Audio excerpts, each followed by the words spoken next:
Enterrei meu marido há 6 meses. Ontem eu o vi no supermercado. Corri até ele chorando.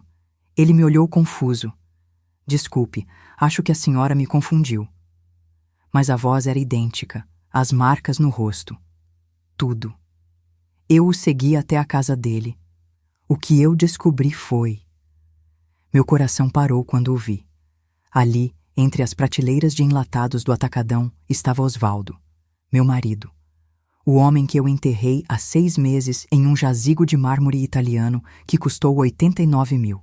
O homem por quem chorei até não ter mais lágrimas. O homem que deveria estar morto. Mas ele estava vivo, segurando uma cesta de compras, conferindo o preço do feijão. Deixei cair a garrafa de azeite que segurava. O vidro explodiu no chão, óleo dourado espalhando-se pelo piso branco. As pessoas olharam. Eu não me importei. Minhas pernas se moveram sozinhas, correndo por aquele corredor como se eu tivesse 20 anos de novo, como se o tempo não tivesse transformado meu corpo em algo mais lento, mais pesado. Osvaldo! Gritei, e minha voz saiu estranha, misturada com um soluço que vinha de algum lugar profundo do meu peito. Osvaldo, meu Deus, você está vivo! Ele virou. E quando aqueles olhos encontraram os meus, senti o mundo inclinar. Era ele. A mesma cicatriz na sobrancelha esquerda da vez que caiu da moto aos 20 anos. O mesmo nariz um pouco torto, quebrado em uma briga de bar que ele nunca gostava de comentar. A mesma mancha de nascença no pescoço, pequena, mas que eu conhecia como conheço as linhas da minha própria mão. Estendi os braços. Queria tocá-lo, abraçá-lo, sentir que aquilo era real e não algum tipo de delírio da minha mente solitária. Mas ele deu um passo para trás. Desculpe, senhora, disse com aquela voz rouca que ouvi por 43 anos. A voz que me acordava de manhã, que brigava comigo por causa de dinheiro, que sussurrava que me amava nas madrugadas frias. Acho que a senhora está me confundindo com alguém. Confundindo? Não, Osvaldo. Sou eu, Helena, sua esposa. Peguei meu celular com mãos trêmulas, procurando desesperadamente uma foto nossa. Encontrei uma do último aniversário dele, antes do acidente. Mostrei a tela para ele, aproximando demais do seu rosto. Olha, somos nós. Você não me reconhece? Ele olhou para a foto. Seus olhos se estreitaram por um segundo. Apenas um segundo. E depois ele balançou a cabeça, aquele movimento gentil, mas firme que conheci tão bem. Sinto muito. Meu nome é Roberto. Roberto Almeida. Nunca vi essa foto na vida. Ele colocou a mão no meu ombro, um toque breve, quase paternal. A senhora deve estar passando por algo difícil. Talvez devesse sentar um pouco, tomar uma água. Roberto? Roberto Almeida? Eu o observei com mais atenção. A roupa era diferente. Osvaldo sempre usava camisas sociais, mesmo nos fins de semana. Esse homem vestia uma camiseta desbotada do Flamengo e calça jeans surrada. Os sapatos eram tênis velhos, não os mocassins de couro que Osvaldo adorava. Mas o rosto... Meu Deus, o rosto era idêntico. O dedo, sussurrei, apontando para a mão esquerda dele. Mostra sua mão esquerda. Ele franziu a testa, confuso, mas ergueu a mão. E lá estava, o dedo mindinho torto, quebrado quando Osvaldo tinha 15 anos tentando consertar o telhado da casa da mãe. Senti meu estômago revirar. Olha, senhora, eu preciso ir, disse ele, já se afastando. Espero que a senhora fique bem, mas eu realmente não sou quem você pensa que sou. Ele empurrou o carrinho, virando o corredor em direção ao caixa. Fiquei ali parada, tremendo, enquanto uma funcionária vinha limpar o azeite derramado. As pessoas passavam por mim, lançando olhares de pena ou incômodo. Eu deveria ter ido embora, deveria ter procurado ajuda. Mas algo dentro de mim, aquela voz que sempre me alertou quando algo estava errado, a mesma voz que eu ignorei tantas vezes ao longo da vida, gritava que aquilo não era coincidência. Segui-o. Mantive distância, escondendo-me entre as prateleiras como uma ladra. Vi quando ele pagou as compras com dinheiro vivo, recusando a nota fiscal. Vi quando saiu do mercado e entrou em um Gol branco velho com uma amolgação na porta traseira. Anotei a placa mentalmente. MZK 38847. Entrei no meu carro, o Honda Civic que Osvaldo tinha me dado 2 anos antes de morrer, e o segui pelas ruas da cidade. Meu coração batia tão forte que eu mal conseguia segurar o volante. Passamos pelo centro, pelo bairro onde morávamos, e continuamos em direção à Zona Oeste, uma área que eu raramente visitava. Ele estacionou em frente a uma casa simples, pintada de verde água, com um jardim pequeno e grades brancas. Uma casa comum, anônima. Ele desceu do carro carregando as sacolas de compras, e então a porta da frente se abriu. Uma mulher apareceu. Mais jovem que eu, devia ter uns 50 anos, cabelos pretos presos em um rabo de cavalo. Ela sorriu ao vê-lo. Não um sorriso educado de vizinha, um sorriso de esposa. Ela o beijou na bochecha, pegou uma das sacolas. E então 2 crianças correram pela porta. Um menino e uma menina, talvez com 8 e 10 anos. Eles pularam nele gritando: "Vovô! Vovô trouxe o sorvete?" "Vovô." Ele riu. Aquela risada de lado que conheci tão bem. Entraram todos juntos na casa. A porta se fechou. Fiquei sentada no carro, estacionada a uns 50 metros dali, enquanto o sol da tarde entrava pela janela e esquentava meu rosto molhado de lágrimas que eu nem sabia que estava derramando. 43 anos de casamento. 6 meses de luto. Noites inteiras chorando sozinha, abraçada ao travesseiro que ainda guardava o cheiro dele. E ele estava aqui, vivo, com outra família, com netos que eu nunca soube que existiam. Peguei meu celular e tirei fotos da casa, do carro, da placa. Minhas mãos tremiam tanto que metade das fotos ficou embaçada. Mas consegui algumas nítidas. Quando a luz do dia começou a diminuir, liguei o carro e dirigi para casa em piloto automático. Não lembro da viagem. Só lembro de estacionar na garagem e ficar sentada no escuro, olhando para as fotos no celular, comparando com as antigas fotos de Osvaldo. Cada detalhe batia, cada marca, cada traço, cada imperfeição. Entrei em casa, a casa grande e vazia que Osvaldo me deixou, ou melhor, que me foi deixada quando ele morreu. Sentei na sala ainda com as luzes apagadas, e foi então que uma pergunta atravessou minha mente como um raio gelado. Se Osvaldo está vivo? Quem diabos nós enterramos? Se você quer saber como essa história perturbadora se desenrola, se inscreva no canal para não perder os próximos capítulos. Porque o que eu estava prestes a descobrir ia muito além do que minha mente conseguia processar naquele momento. Passei a noite inteira acordada. Sentada à mesa da cozinha, com o abajur aceso, esparramei todas as fotos que tinha de Osvaldo. Fotos do nosso casamento, dele ainda jovem com aquele terno marrom que alugamos porque não tínhamos dinheiro para comprar um. Fotos dos aniversários do Marcelo, nosso filho. Fotos de viagens, de churrascos, de natais. E ao lado, na tela do celular, as fotos que tirei hoje à tarde. Zoom, mais zoom. Comparei cada centímetro. A cicatriz na sobrancelha, idêntica. O formato da orelha esquerda, um pouco maior que a direita, igual. A mancha de nascença no pescoço em forma de pequena vírgula, exatamente no mesmo lugar. Até a forma como ele sorria de lado, mostrando mais os dentes do lado direito, absolutamente igual. Peguei uma lupa que usava para ler bula de remédio e examinei uma foto antiga de Osvaldo sem camisa, tirada numa praia em Ubatuba há 15 anos. Lá estava o pequeno sinal escuro perto da clavícula. Ampliei a foto do celular onde Roberto estava se virando para pegar a sacola do carro. A camisa tinha se levantado um pouco.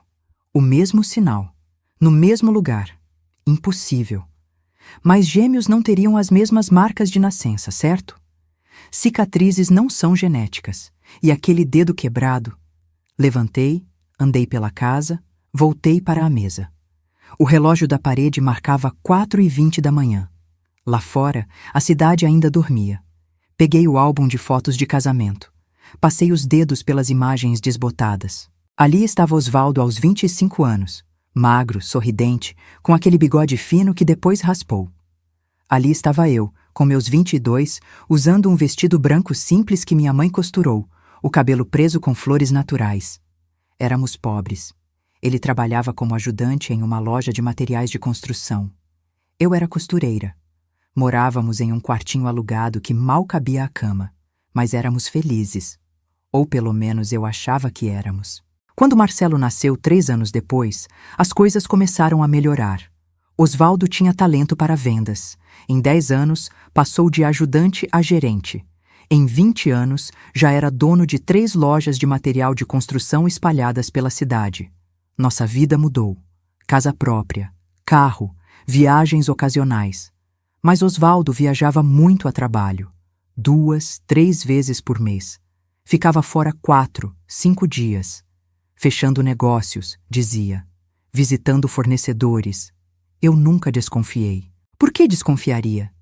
Ele sempre voltava cansado, estressado, reclamando de reuniões e estradas.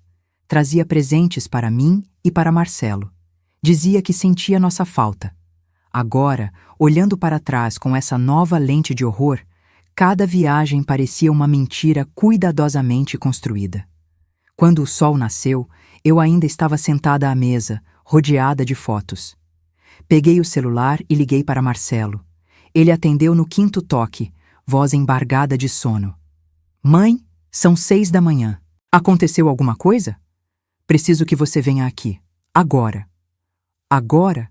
Mãe, eu tenho reunião às 9. Marcelo. Minha voz saiu firme, carregada de algo que meu filho raramente ouvia. Venha agora, é sobre seu pai. Silêncio do outro lado. Mãe, a gente já conversou sobre isso. Você precisa fazer terapia, esse luto prolongado não é... Eu vi seu pai ontem. Outro silêncio, mais longo. Mãe, o que você tomou? Esqueceu de tomar algum remédio? Marcelo, eu vi seu pai vivo no supermercado e o segui até a casa dele. Preciso que você venha aqui agora e me ajude a entender o que está acontecendo, porque ou eu estou enlouquecendo, ou... Já vou. Fica aí. Não sai de casa. Não faz nada. Eu já vou. Ele desligou. Fui tomar banho, trocar de roupa. Quando me olhei no espelho, assustei. Olheiras profundas, cabelos desgrenhados, lábios rachados. Parecia que tinha envelhecido 10 anos em uma noite. Marcelo chegou 40 minutos depois. Usava roupa de academia. Devia ter saído de casa correndo. Entrou sem bater, me encontrou de volta à mesa da cozinha. Mãe, o que aconteceu?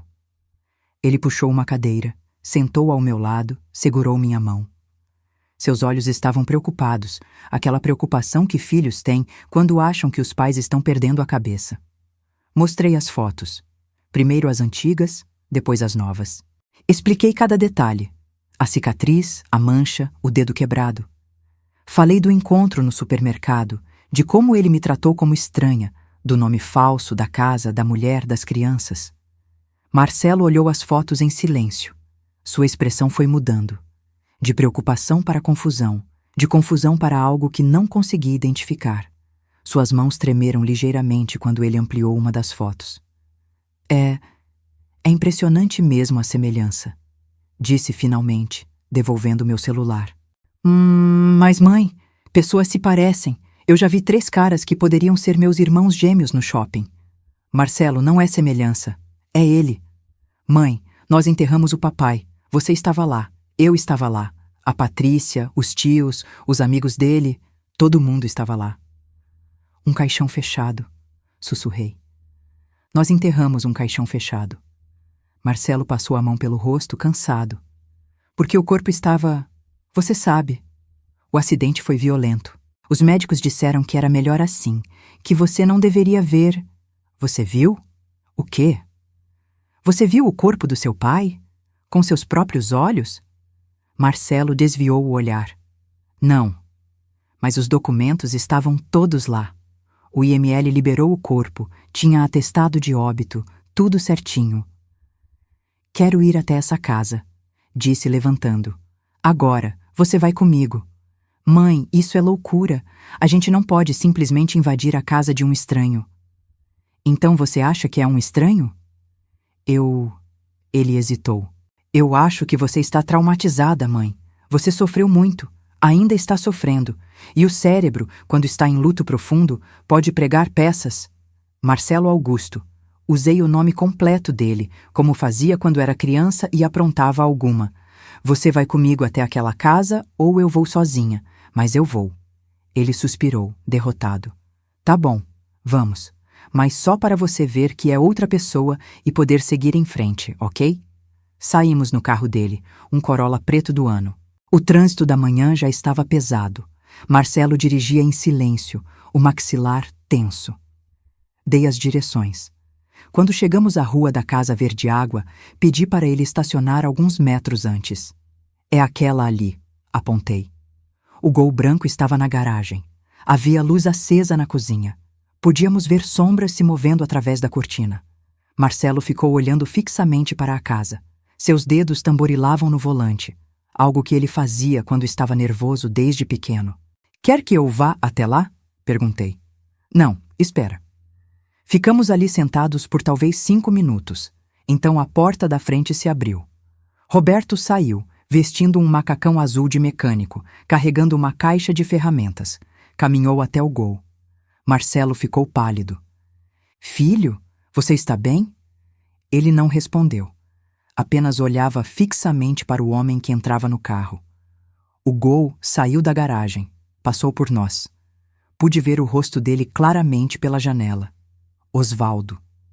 Era Osvaldo, mais velho, mais cansado. Mas era ele. O carro dobrou a esquina e desapareceu. Quando olhei para Marcelo, vi que ele estava chorando. Lágrimas silenciosas escorriam pelo seu rosto. Marcelo? Meu estômago gelou. Marcelo, o que você não está me contando? Ele encostou a testa no volante. Mãe. A voz saiu quebrada. Mãe, eu sinto muito. E naquele momento, enquanto o sol da manhã iluminava o interior do carro e meu filho desmoronava ao meu lado, eu soube. Soube que o que eu estava prestes a descobrir ia destruir muito mais do que apenas meu casamento. Ia destruir minha família inteira. Fala, ordenei, e minha voz saiu dura como pedra. Fala agora, Marcelo. Ele enxugou o rosto com as costas da mão, respirando fundo, tentando se recompor. Mas as lágrimas continuavam caindo. Mãe, eu... Não era para ser assim. Não era para você descobrir. Nunca. Senti algo gelado se espalhando pelo meu peito. Descobrir o quê? Marcelo levantou a cabeça, me encarou com aqueles olhos castanhos que herdou do pai. Olhos que agora carregavam culpa, medo, vergonha. O papai não morreu naquele acidente. As palavras flutuaram no ar entre nós. Simples, diretas, devastadoras. Eu já sabia. No fundo, desde o momento que o vi no supermercado, eu sabia. Mas ouvir meu filho confirmar foi como levar um soco no estômago. Continua, sussurrei. Ele tinha essa outra família, mãe. Há 25 anos. Aquela mulher, Cláudia. Os filhos dela, que agora têm filhos próprios. Ele dividia a vida entre vocês duas. 25 anos. 25 anos de mentira. Pensei em todas as viagens. Todas as noites que ele não voltou para casa. Todos os fins de semana trabalhando. Todos os aniversários perdidos do Marcelo porque estava fechando um negócio importante. E você sabia? Perguntei, embora já conhecesse a resposta pelo jeito que ele evitava meu olhar. Descobri há uns 3 anos. Ele passou a mão pelo cabelo, nervoso. Foi acidental. Eu estava ajudando o papai a organizar uns documentos da loja e encontrei recibos, compras em duplicidade, pagamentos de luz, água, mercado. 2 casas. Confrontei ele. E o que ele disse? Que amava você, mãe. Que nunca quis machucar você. Mas que também amava a Cláudia. Que conheceu ela numa viagem de negócios para o interior, que foi algo que aconteceu e depois ele não conseguiu largar. Disse que tentou terminar várias vezes, mas não conseguia. Ri. Um riso amargo, sem humor. Que conveniente. O coitado não conseguia largar a amante. Mãe. E você? Virei para ele, sentindo raiva pela primeira vez. Você descobriu e o quê? Aceitou? Guardou o segredo? Ele me implorou. Marcelo elevou a voz, desesperado. Disse que se você descobrisse, ia destruir tudo. Que você ia tirar dele metade das lojas, da casa, de tudo.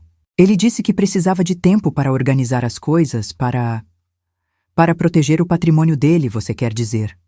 Marcelo baixou a cabeça. Eu não sabia o que fazer. Era meu pai, mãe. E de certa forma eu também não queria que tudo se perdesse. As lojas, o trabalho que ele construiu, que seria meu um dia. Então era isso, ganância. Pura e simples ganância. Conta tudo, ordenei. Desde o começo. Quero saber de cada detalhe dessa farsa.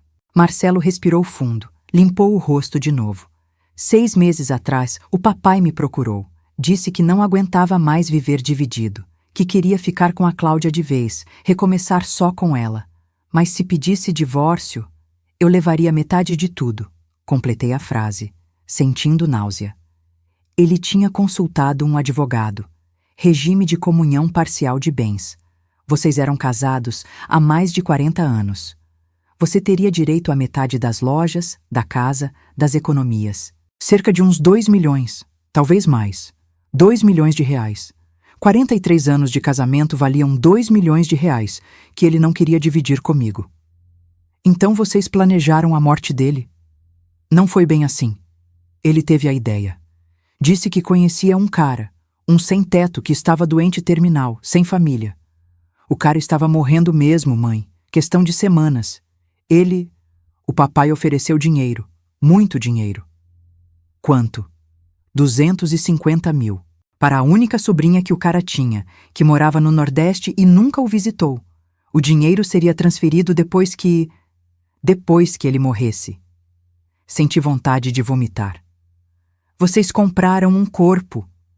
O cara estava morrendo de qualquer jeito. Marcelo se defendeu, mas a voz dele estava fraca.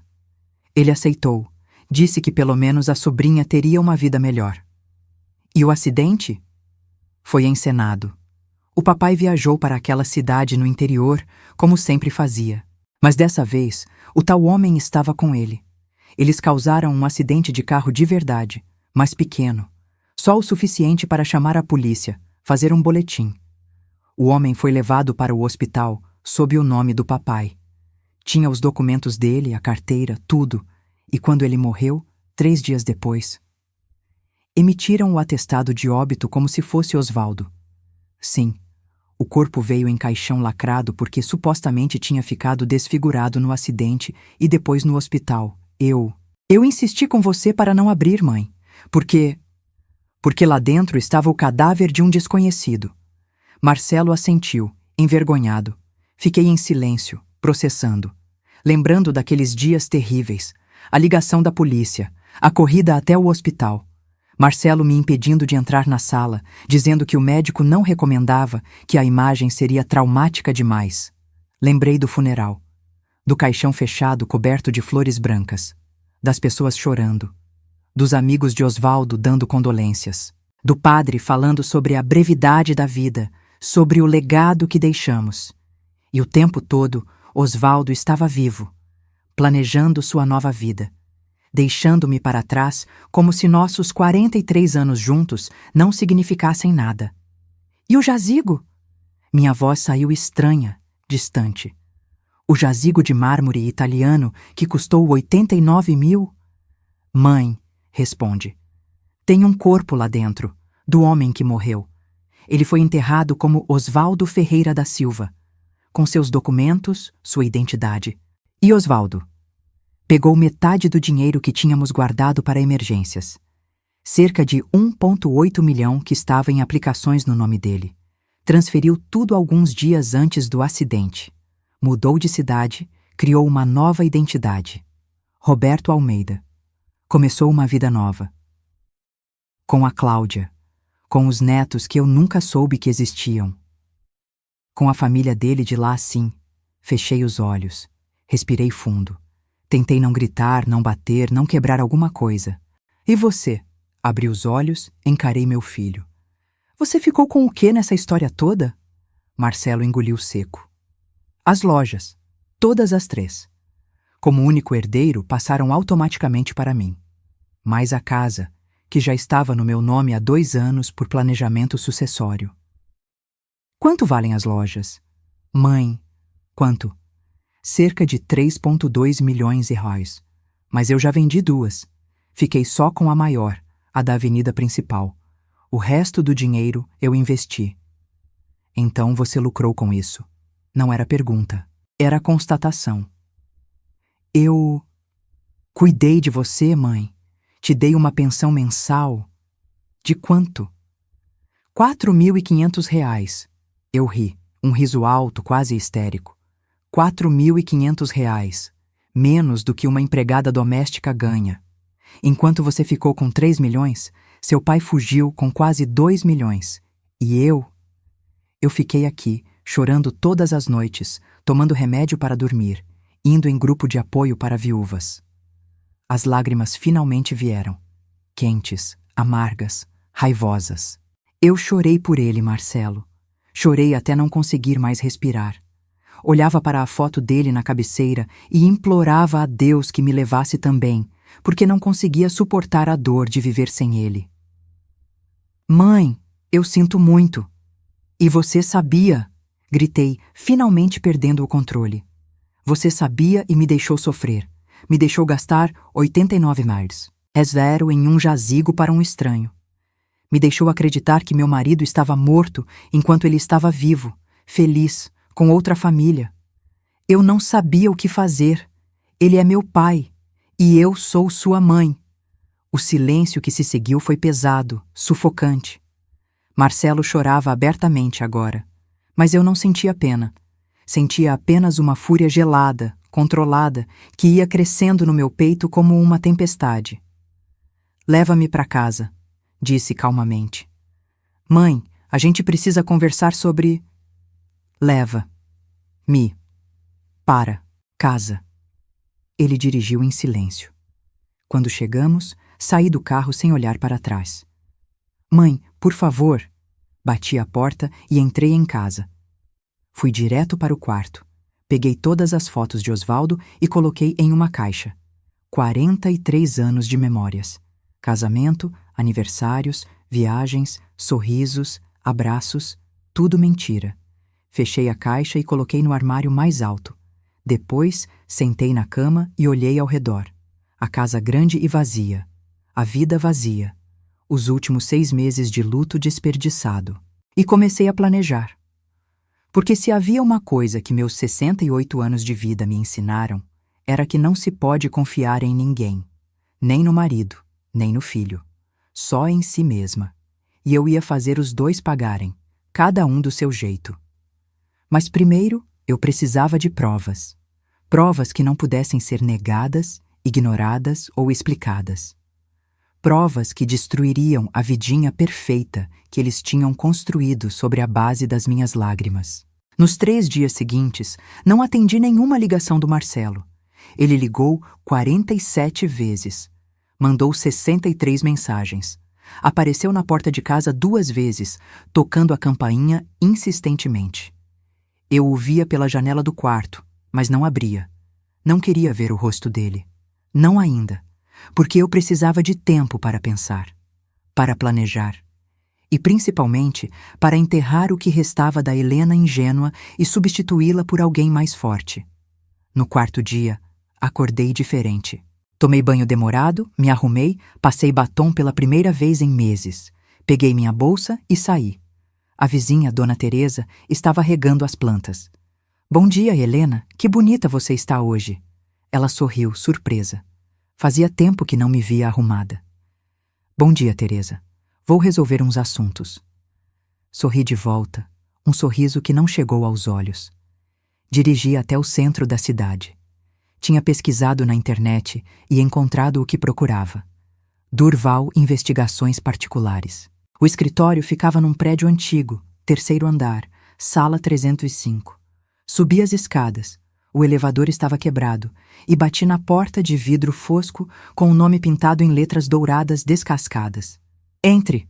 Uma voz rouca respondeu. O escritório era pequeno, apertado, cheirando a café velho e cigarro. Atrás de uma mesa cheia de papéis estava um homem de uns 60 anos, careca, usando camisa social amassada com as mangas enroladas. Ele me olhou por cima dos óculos de leitura. Pois não? Preciso contratar seus serviços, disse, sentando na cadeira de frente para ele sem esperar convite. Ele se recostou, avaliando-me. Eu sabia o que ele via. Uma senhora de cabelos grisalhos, bem vestida, com joias discretas. Alguém com dinheiro. Que tipo de serviço? Investigação. De uma pessoa. Peguei meu celular, mostrei a foto de Roberto que tinha tirado. Preciso saber tudo sobre esse homem. Onde mora, onde trabalha, com quem se relaciona, quanto tem de dinheiro. Tudo. Durval pegou o celular, ampliou a foto. Marido traindo? Ex-marido, que deveria estar morto. Isso capturou a atenção dele. Ele se inclinou para frente. História interessante. Continue. Contei. Não tudo, mas o suficiente. O acidente, o funeral, o encontro no supermercado, a outra família. Não mencionei Marcelo ainda. Aquela carta eu guardaria para jogar no momento certo. Durval ouvia em silêncio, fazendo anotações ocasionais num bloquinho velho. E a senhora quer provas, concluiu ele quando terminei. Quero tudo. Documentos, fotos, gravações se possível. Preciso de algo que seja inquestionável. Isso vai custar. Quanto? Para um trabalho desse nível. 12 mil. Metade agora, metade quando entregar o relatório completo. Abri minha bolsa, peguei o talão de cheques, preenchi um de 6 mil hares e entreguei. Quero resultados em uma semana. Durval sorriu, mostrando dentes manchados de café. A senhora é direta. Gosto disso. Guardou o cheque. Vou precisar de algumas informações. Nome completo dele, documentos se tiver, qualquer coisa que possa me ajudar. O nome verdadeiro é Osvaldo Ferreira da Silva. O falso é Roberto Almeida. Anotei os dados numa folha, incluindo o endereço da Casa Verde Água, a placa do Gol, o horário aproximado que ele saía para trabalhar. Ótimo. Vou começar hoje mesmo. Qualquer coisa te ligo. Saí do escritório sentindo algo que não sentia há muito tempo. Propósito. Nos dias seguintes, voltei àquela rua, sempre em horários diferentes, usando bonés ou lenços para disfarçar. Observei a rotina deles. Roberto saía todo dia às 7 da manhã, dirigindo o Gol velho. Voltava às 6 da tarde. Aos sábados, ficava em casa, brincando com os netos no jardim. Aos domingos, iam todos para a missa das 10 na igreja do bairro. A vida perfeita. A família feliz. Enquanto eu, a esposa legítima, chorava sozinha no escuro. Cláudia parecia ser do lar. Não trabalhava fora. Cuidava da casa, dos netos quando as filhas trabalhavam. Era bonita para a idade, bem cuidada. Usava roupas simples, mas arrumadas. Sorria muito. Eu a odiava. Uma semana depois, Durval me ligou. Tenho o relatório. Pode vir buscar? Cheguei ao escritório dele em 20 minutos. Ele me entregou uma pasta grossa, marrom, cheia de documentos. Senta, disse ele sério. Você vai querer estar sentada para isso. Abri a pasta. A primeira página era uma cópia da certidão de nascimento de Roberto Almeida. Data de emissão, 7 anos atrás. Registrada em cartório de uma cidade pequena no interior. É falsa, explicou Durval. Bem feita, mas falsa. A certidão original desse nome pertence a um bebê que morreu nos anos 50. Seu marido comprou a identidade. Virei a página. Fotos de Osvaldo entrando e saindo de uma pequena oficina mecânica. Uma placa acima da porta. Chaveiro Almeida, concertos em geral. Ele trabalha aí, continuou Durval. É chaveiro. Ganha cerca de 3.500 roles por mês. Vida simples, modesta. E o dinheiro? Perguntei. Os 1,8 milhão que ele tinha? Durval virou para outra seção da pasta. Extratos bancários. Muitos extratos bancários. Aqui fica interessante. 7 anos atrás, um tal de Roberto Almeida abriu conta em 3 bancos diferentes. depósitos iniciais somando 1,6 milhão. Desde então, ele vem sacando mensalmente cerca de 800.000, deixando o resto aplicado em fundos conservadores. Então, o dinheiro estava lá. O dinheiro que era meu também. Por regime de comunhão parcial de bens, metade daquele 1,8 milhão era meu. Tem mais. Durval virou outra página. Consegui acesso às ligações telefônicas dele dos últimos 6 meses. Meu coração acelerou. E várias ligações para o mesmo número, cerca de 200 no total, algumas durando mais de 1 hora. Ele circulou um número com caneta vermelha. Conseguiu identificar de quem é? Perguntei, embora algo no meu estômago já soubesse a resposta. Durval me encarou sério. É do seu filho, Marcelo Ferreira da Silva. Ali estava, preto no branco, a prova da traição dupla. Ligações antes do acidente. Ligações durante os 6 meses que passei de luto. Ligações na semana passada, depois que confrontei Marcelo. Eles se falam regularmente, disse Durval. Antes, durante e depois da morte encenada. Seu filho estava por dentro de tudo desde o começo. Senti as mãos tremerem. Fechei a pasta. Mais alguma coisa? Sim, a casa onde eles moram não está no nome do Roberto. Está no nome da Cláudia, comprada há 22 anos. Eles têm um filho juntos, de 23 anos, que mora no Rio de Janeiro, e 3 netos, filhos das 2 filhas dela de um relacionamento anterior. Então ele realmente construiu uma vida inteira, por 25 anos. Parece que sim. E pelo que consegui apurar, a Cláudia não sabe que ele foi casado antes. Para ela, Roberto Almeida sempre foi Roberto Almeida, um viúvo que conheceu no interior. Peguei a pasta, coloquei na bolsa. Quanto eu te devo? Os outros 6.000. Preenchi o cheque. Quando fui entregar, Durval segurou minha mão. Olha, normalmente eu não me meto, mas você parece uma pessoa decente. Seja lá o que você esteja planejando fazer com essas informações, pensa bem. Esses casos de fraude documental, morte encenada, isso é crime federal, cadeia, você entende? Entendo perfeitamente, disse, sorrindo pela primeira vez desde que descobri a verdade. Agradeço a preocupação, Durval, mas eu sei exatamente o que vou fazer. Saí do escritório segurando a pasta como se fosse a coisa mais preciosa do mundo. Porque era. Era a chave para destruir completamente as vidas dos 2 homens que tinham destruído a minha. Em casa, espalhei todos os documentos na mesa da sala. Fotos, extratos, registros de ligações, certidões falsas. Li tudo, memorizei cada detalhe. Depois peguei o telefone e fiz uma ligação que vinha adiando. Escritório da doutora Simone Cardoso. Boa tarde.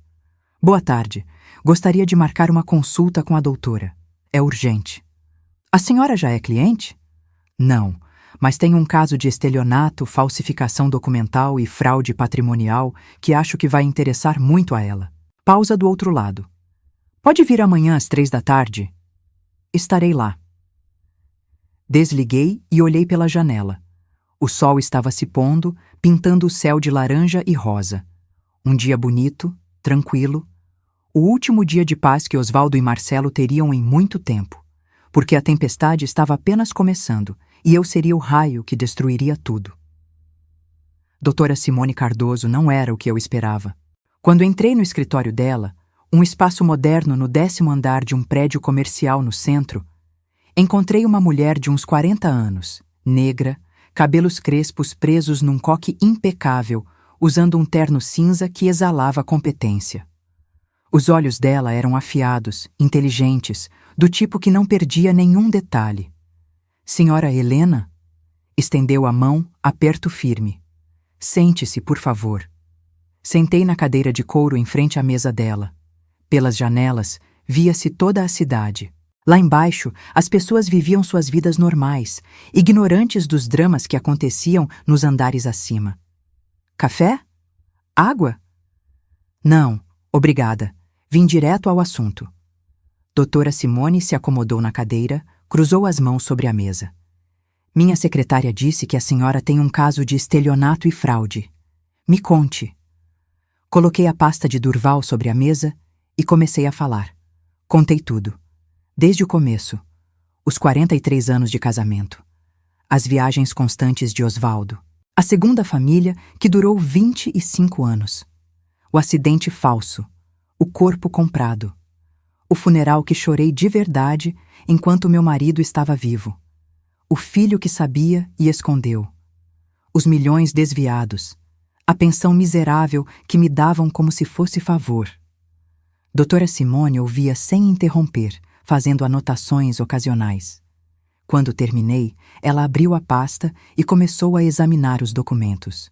Levou quase 20 minutos, lendo cada página com atenção.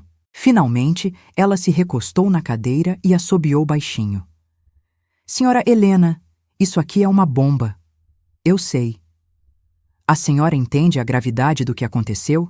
Estamos falando de múltiplos crimes. Falsidade ideológica, estelionato, ocultação de cadáver, fraude documental, sonegação fiscal. Ela contou nos dedos. Seu filho e seu marido podem pegar de 3 a 8 anos de prisão, cada um. Senti uma satisfação fria no peito. Ótimo. Ela me encarou, avaliando. A senhora quer processar os dois? Criminalmente? Quero justiça. Quero cada centavo que me foi roubado de volta. Quero que paguem pelo que fizeram.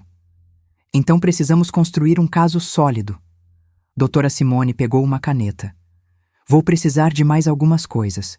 Primeiro, documentos do casamento, certidão de óbito falsa, documentos das lojas. Tenho tudo em casa. Posso trazer amanhã. Segundo, uma confissão seria ideal. A senhora disse que o filho confessou. Tem gravação? Meu estômago afundou. Não, foi no carro. Eu não estava esperando. Tudo bem. Vamos precisar fazer ele confessar de novo, mas dessa vez gravado. Como? Doutora Simone sorriu. Um sorriso de quem já tinha feito isso muitas vezes. Deixa comigo. Mas primeiro, vamos falar de dinheiro. A senhora disse que seu filho ficou com as lojas? 3 lojas avaliadas em 3,2 milhões. Ele já vendeu 2. E esse dinheiro está onde? Não sei. Investido em algum lugar. Vamos descobrir.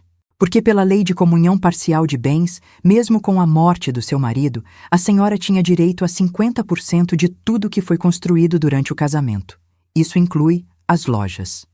Mas ele era o único herdeiro de um morto falso. Doutora Simone se inclinou para a frente. Senhora Helena, seu marido não morreu. Portanto, não houve sucessão legítima. As lojas nunca deveriam ter passado para seu filho. Elas ainda pertencem ao espólio matrimonial. Levei alguns segundos para processar. Então seu filho vendeu propriedades que não eram legalmente dele. Isso é estelionato agravado. E todo o dinheiro dessas vendas precisa voltar para o espólio para a divisão correta. A magnitude da situação começou a ficar clara. Quanto eu poderia recuperar? Doutora Simone pegou uma calculadora, começou a fazer contas. As lojas, 3,2 milhões. Metade é sua. 1,6 milhão. Mais o ONS. 8 milhões que seu marido levou, metade sua. 900 mil reais. Mais danos morais pela fraude, sofrimento psicológico. Podemos pedir uns 500 mil reais fácil. Ela me encarou. Estamos falando de cerca de 3 milhões de reais, senhora Helena. Mais a casa, se quiser. 3 milhões de reais.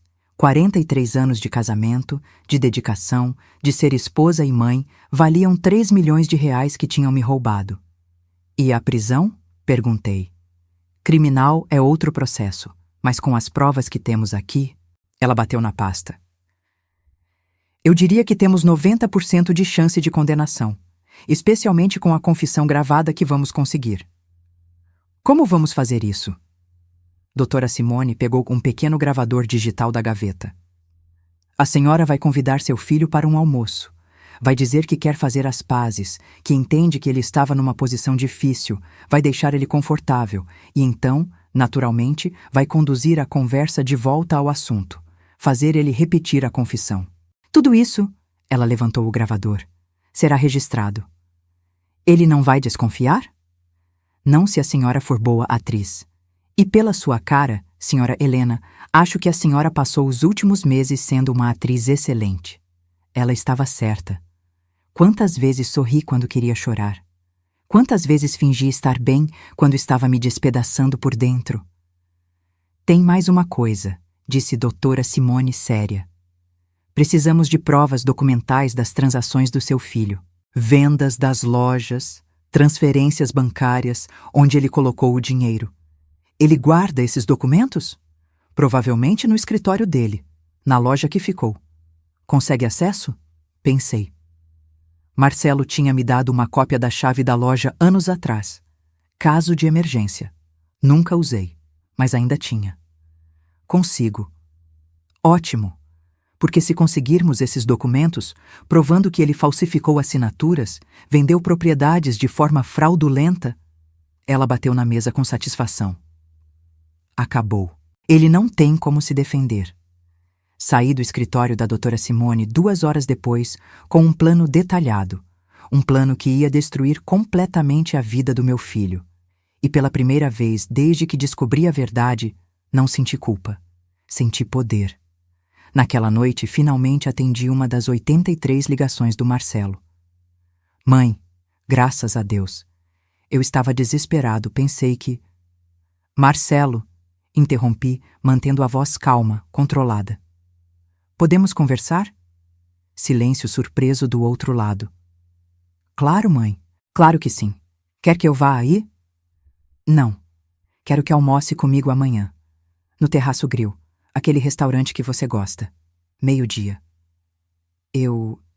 Sim, vou estar lá. Mãe, Até amanhã, filho. Desliguei antes que ele pudesse continuar. Fui até o quarto. Abri a gaveta da cômoda onde guardava as coisas importantes. Lá no fundo, embaixo dos lenços velhos, estava a chave da loja. Peguei-a. Senti o peso frio do metal na palma da mão. Amanhã, durante o almoço com Marcelo, enquanto ele confessava tudo de novo, pensando que eu estava perdoando, que estava sendo a mãe compreensiva de sempre, doutora Simone estaria na loja, com uma ordem judicial de busca e apreensão, recolhendo cada documento, cada prova, cada evidência da traição dele. E depois do almoço, quando eu tivesse a gravação e ela tivesse os documentos, apresentaríamos tudo ao Ministério Público. Marcelo seria preso em 48 horas.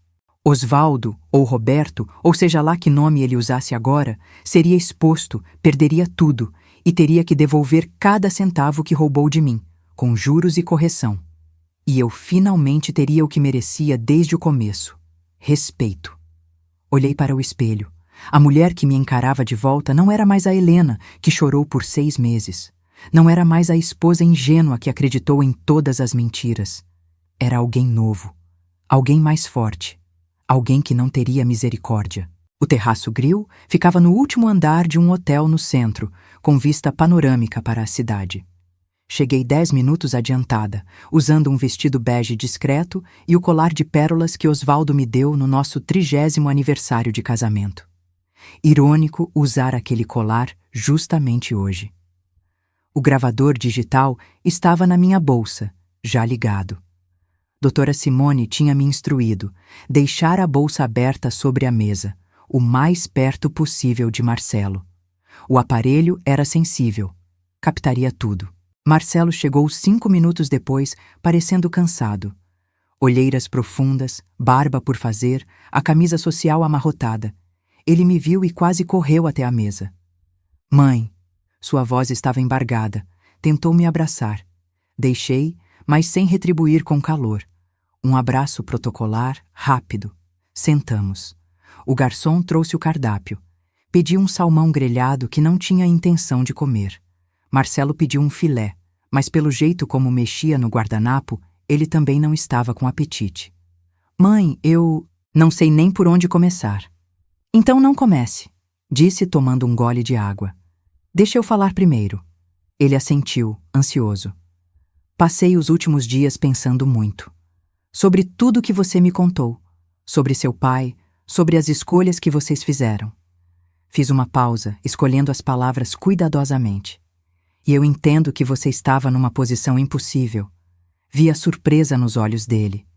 Mãe, deixa eu terminar. Seu pai é manipulador. Sempre foi. Ele te colocou numa situação onde você tinha que escolher entre ele e eu, entre proteger o patrimônio da família ou me contar a verdade. Respirei fundo, forçando minha voz a soar conciliadora.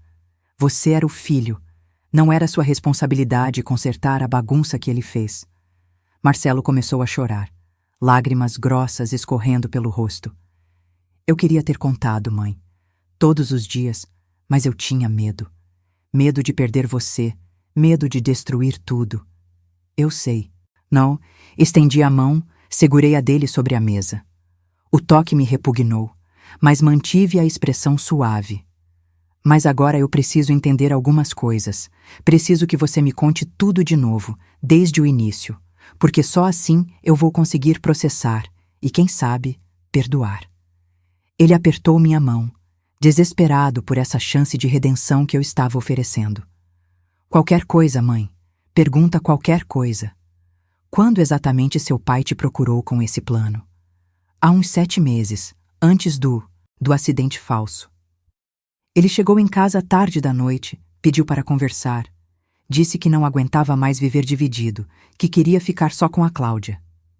E ele te contou sobre ela nessa hora? Não, eu já sabia. Tinha descoberto uns 3 anos antes. Lembra que te contei? Mas naquela noite, ele disse que queria oficializar. Pedir divórcio. Só que você convenceu ele a não fazer isso. Marcelo baixou os olhos, envergonhado. Eu mostrei os números para ele. Quanto a senhora levaria? Metade das lojas, metade de tudo. Ele ficou desesperado. As lojas eram a vida dele, mãe. Ele tinha construído aquilo do zero. Com o meu apoio. Lembrei, mantendo a voz neutra. Com o meu trabalho também. Enquanto ele tocava os negócios, quem você acha que criou você? Quem cuidou da casa? Quem abriu mão da própria carreira de costureira para que ele pudesse trabalhar até tarde? Eu sei, mãe, eu sei. Ele limpou o rosto com o guardanapo. Mas naquele momento, eu só conseguia pensar que a gente ia perder tudo, que anos de trabalho iam pelo ralo. Então você sugeriu a morte falsa. Não fui eu. Foi ele. Ele que teve a ideia. Disse que conhecia um cara, um morador de rua que estava morrendo de câncer, que não tinha ninguém. Que daria R$250 mil para a sobrinha do cara se ele aceitasse. Morrer como Osvaldo Ferreira da Silva. O garçom trouxe os pratos. Esperamos em silêncio até ele ir embora. Marcelo nem tocou na comida. E você achou que era uma boa ideia? Perguntei. Eu achei que era loucura. Mas o papai é convincente, você sabe. Ele disse que seria perfeito, que ninguém ia desconfiar, que você ficaria com a casa, com uma pensão boa, que eu ficaria com as lojas para garantir seu futuro também. Que pensão boa, Marcelo? R$4.500? Ele engoliu seco. Eu queria dar mais, mãe. Mas as lojas estavam com problemas de fluxo de caixa. Precisei vender 2 para pagar dívidas que o papai tinha escondido. Dívidas? Que dívidas? Fornecedores, impostos atrasados. Marcelo passou a mão pelo cabelo, frustrado. O papai era bom vendedor, mas péssimo administrador. Quando eu assumi, descobri que tinha quase R$800 mil em dívidas que ele nunca mencionou. Então Osvaldo não era só traidor. Era incompetente também. E onde está o dinheiro das vendas agora? Paguei as dívidas. O resto, uns 1,4 milhão, está aplicado em fundos. Eu estava guardando para você, eventualmente. Mentira, mas deixei passar. Me conta sobre o dia do acidente. Como foi? Marcelo respirou fundo, mergulhando na memória. O papai viajou como sempre fazia, para aquela cidade no interior, São Miguel do Araguaia. O cara, o seu Antônio, já estava esperando. Eles causaram um acidente de carro de verdade, mas controlado. Bateram numa árvore numa estrada rural. Chamaram a ambulância. Quando chegou no hospital, o seu Antônio estava com todos os documentos do papai. RG, carteira de motorista, cartão do convênio médico, tudo. E ninguém desconfiou? O rosto dele estava machucado do acidente. E ele estava semiconsciente, não falava direito. Os médicos só queriam estabilizar ele. 3 dias depois, ele morreu. De verdade. Do câncer. E emitiram o atestado de óbito. Como Osvaldo Ferreira da Silva, sim. Eu fui buscar o corpo. Vim no carro funerário, direto para o velório. Insisti para o caixão ficar lacrado porque...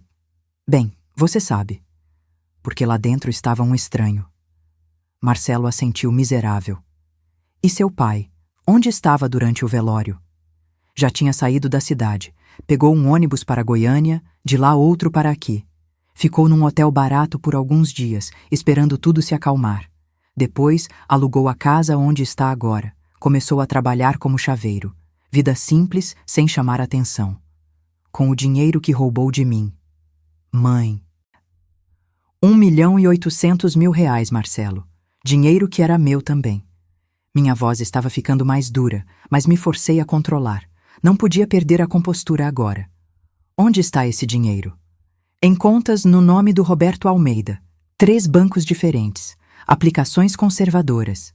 Ele saca uns 8.000 berrales por mês para complementar o salário de chaveiro. Exatamente o que Durval tinha descoberto.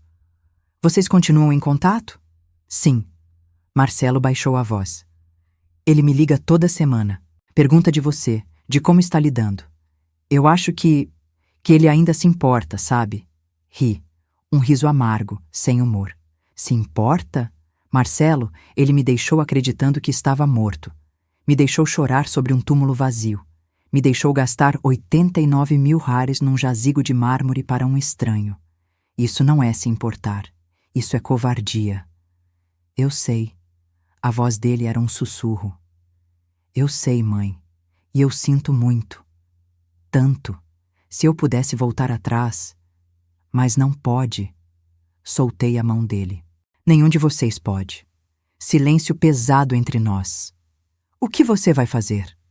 Ele perguntou finalmente, com medo na voz. Olhei para ele. Meu filho. O menino que carreguei por 9 meses, que amamentei, que cuidei quando estava doente, que ajudei com lição de casa, que consolei quando levou o primeiro fora. O homem que me traiu tão profundamente quanto o pai dele. Ainda não sei. Menti. Mas preciso de tempo, sozinha, para pensar.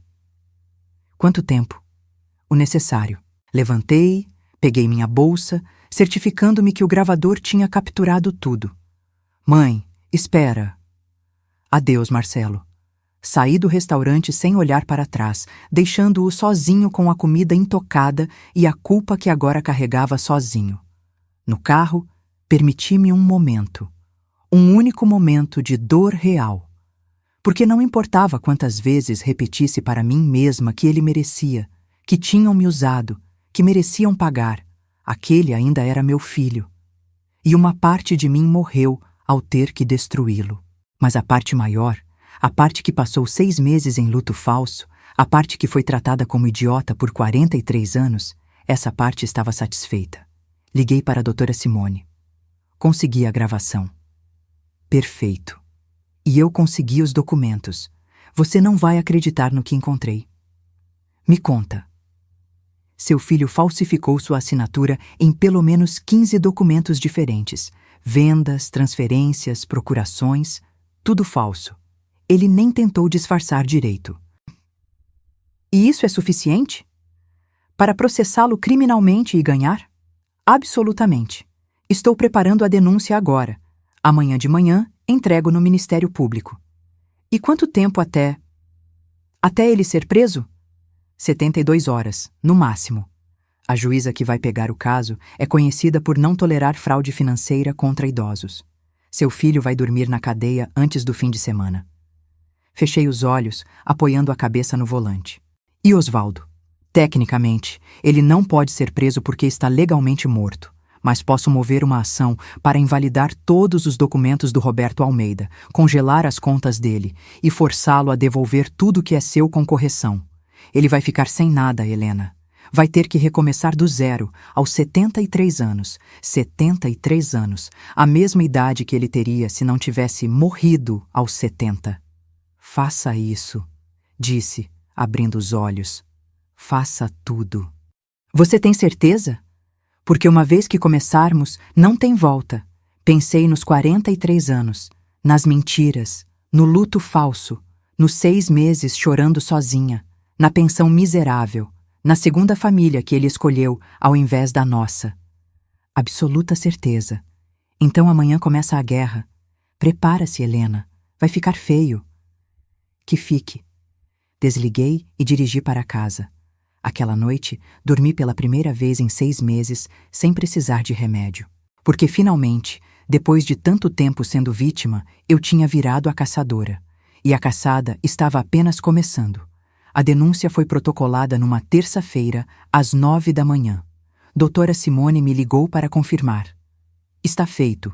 O Ministério Público aceitou o caso. A promotora é a doutora Flávia Mendes, conhecida por ser implacável em casos de crimes contra idosos. Ela já pediu prisão preventiva do Marcelo. Quanto tempo até o mandado sair? 48 horas, no máximo. Ela alegou o risco de fuga e destruição de provas. O juiz vai aceitar. 2 horas depois, recebi uma ligação de Marcelo. Ignorei. Ele ligou mais 4 vezes. Mandou mensagens. Mãe, preciso falar com você urgentemente. Mãe, aconteceu algo sério. Por favor, atende. Bloqueei o número, porque eu sabia o que tinha acontecido. Doutora Simone tinha me avisado que o Ministério Público notificaria formalmente todos os envolvidos. Marcelo tinha recebido a intimação. Sabia que estava sendo investigado. E devia estar desesperado. Na quarta-feira de manhã, ele apareceu na minha porta. Bateu insistentemente, gritou meu nome. Os vizinhos começaram a olhar pelas janelas. Dona Teresa saiu na calçada, preocupada. Helena, está tudo bem aí? Abri a janela do quarto. Está sim, Teresa. Só um mal-entendido familiar. Já vai se resolver. Marcelo me viu. Mãe, pelo amor de Deus, abre essa porta. Vai embora, Marcelo. Você fez isso? Você me denunciou? Vai, embora. Eu sou seu filho. Seu único filho. Meu filho morreu junto com meu marido. Gritei de volta e a dor na minha voz era real. Há 6 meses. O que sobrou foi um estranho que me roubou. Fechei a janela. Ele ficou mais 10 minutos gritando, batendo na porta. Depois finalmente foi embora. Chorei. Não porque sentia pena dele, mas porque era verdade o que eu tinha dito. O Marcelo que eu conheci, o menino que eu criei, não existia mais. Talvez nunca tivesse existido. Na quinta-feira, às 6 da manhã, a polícia bateu na porta de Marcelo. Doutora Simone me avisou por mensagem. Ele foi preso, não resistiu. Está sendo transferido para a delegacia agora. Imaginei a cena. Patrícia, a esposa dele, acordando com o barulho. Os policiais entrando. Marcelo sendo algemado. Os vizinhos assistindo. A vergonha. A humilhação pública. Exatamente o que eu senti quando descobri a verdade. Patrícia me ligou 3 horas depois, aos prantos. Como a senhora pôde fazer isso com ele? Com seu próprio filho? Pergunte a ele o que ele fez comigo primeiro. Respondi calmamente. Pergunte sobre os milhões que roubou, sobre as assinaturas falsificadas, sobre me deixar acreditando que meu marido estava morto enquanto embolsava tudo. Ele estava protegendo a família, estava protegendo o bolso dele, e agora vai pagar por isso. A senhora é uma...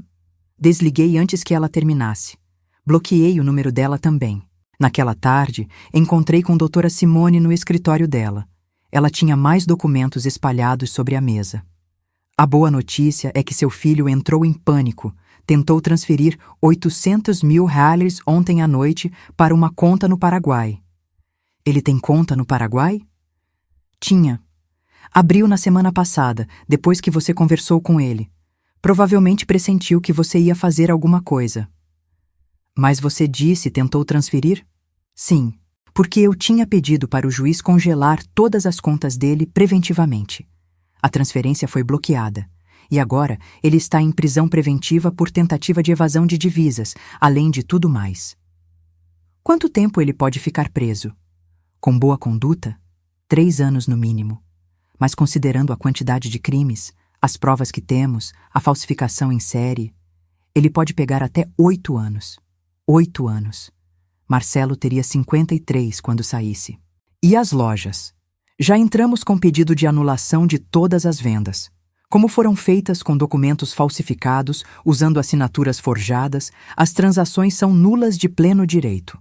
Os compradores terão o dinheiro devolvido pelo banco que intermediou e as propriedades voltam para o espólio correto. Que seria você e seu marido em regime de comunhão parcial de bens, 50% para cada. Como ele está tecnicamente morto, a parte dele fica em suspenso até resolvermos essa situação. E como vamos resolver? Doutora Simone sorriu. Com uma explosão nuclear. Ela abriu uma nova pasta. Encontrei algo interessante. Lembra que você disse que Roberto Almeida tem certidão de nascimento falsa? Sim, emitida há 7 anos. Pois é, mas para emitir uma segunda via de certidão, você precisa de documentos de base, RG, comprovante de residência, alguma coisa que prove quem você é. Seu marido usou documentos falsos para isso também. E daí? E daí que consegui rastrear quem fez esses documentos.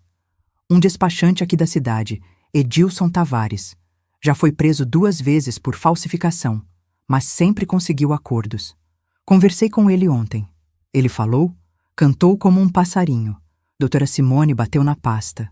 Tenho declaração assinada dele confessando que fez toda a documentação falsa do Roberto Almeida por encomenda do Oswaldo Ferreira da Silva, mediante pagamento de R$45 mil.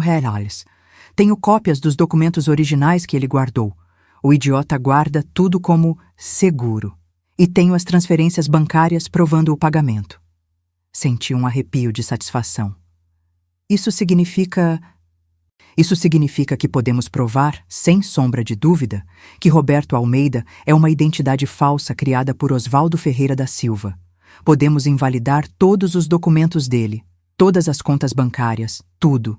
E podemos processá-lo por falsidade ideológica, uso de documento falso, fraude. Mesmo ele estando morto? Ah, essa é a melhor parte. Doutora Simone se recostou na cadeira, satisfeita. Vamos pedir a anulação do atestado de óbito dele. Como foi emitido baseado em fraude, um corpo que não era dele, é nulo. Oswaldo Ferreira da Silva nunca morreu legalmente. Portanto, ele continua vivo juridicamente. E como pessoa viva, pode ser processada, julgada e presa. A magnitude do que ela estava dizendo me atingiu como uma onda. Você está dizendo que ele vai ser preso? Estou dizendo que ele vai ter que voltar a ser Oswaldo Ferreira da Silva. Vai ter que abandonar a identidade de Roberto Almeida. Vai ter que assumir publicamente que fingiu a própria morte. E então sim, vai ser preso. Por fraude, por falsificação, por ocultação de cadáver. E a Cláudia? A mulher com quem ele vive?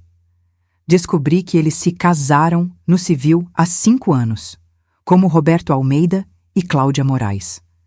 Só que esse casamento é nulo, porque Roberto Almeida não existe. E Oswaldo Ferreira da Silva já era casado com você. Tecnicamente, ele é bígamo. Bigamia. Mais um crime para a lista. Ela sabe de alguma coisa? Pelo que investiguei, não. Para ela, Roberto é apenas Roberto. Um viúvo que conheceu e se apaixonou. Coitada, vai levar um choque. Sentiu uma pontada de algo. Pena, talvez, pela Cláudia. Ela também tinha sido enganada à sua maneira. Mas a pena passou rápido. Ela teve 25 anos com meu marido. 25 anos que eram meus. Quando fazemos isso? Perguntei. Já estou preparando toda a papelada. Vou protocolar na semana que vem. Enquanto isso, quero que você faça uma coisa. O quê? Doutora Simone me entregou um envelope. Notificação extrajudicial. Quero que você mesma entregue para seu marido. Eu? Você.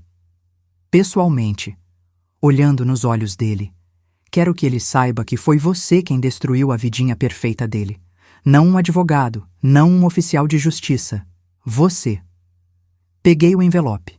Dentro, várias páginas de termos jurídicos que resumiam basicamente: Sei quem você é, sei o que você fez, e agora você vai pagar. E se ele fugir? Já pedi bloqueio de todas as contas. Ele não tem dinheiro para fugir. E quando o mandado de prisão sair, a polícia vai estar de olho. Ele não vai a lugar nenhum. Saí do escritório segurando o envelope como se fosse uma arma. Porque era. Naquela noite, sentei na sala com uma garrafa de vinho, algo que não fazia há anos. Bebi devagar, saboreando, planejando. Amanhã iria até a casa verde água. Bateria na porta. E quando Roberto abrisse, quando me reconhecesse, quando aquele pânico cruzasse os olhos dele, eu sorriria e entregaria o envelope que destruiria tudo que ele construiu sobre as cinzas da minha dor. Porque era minha vez agora. Minha vez de assistir ele perder tudo. Minha vez de deixá-lo chorando, desesperado, impotente. Exatamente como ele me deixou por 6 longos meses. A justiça estava chegando. E ela tinha meu rosto. Sexta-feira, 10 da manhã. Estacionei o carro 3 casas antes da casa verde água. Peguei o envelope grosso do banco ao lado, respirei fundo 3 vezes. Minhas mãos tremiam ligeiramente. Não de medo, mas de antecipação. 43 anos levaram a este momento. Desci do carro, caminhei devagar pela calçada. O dia estava quente, o sol de novembro castigando.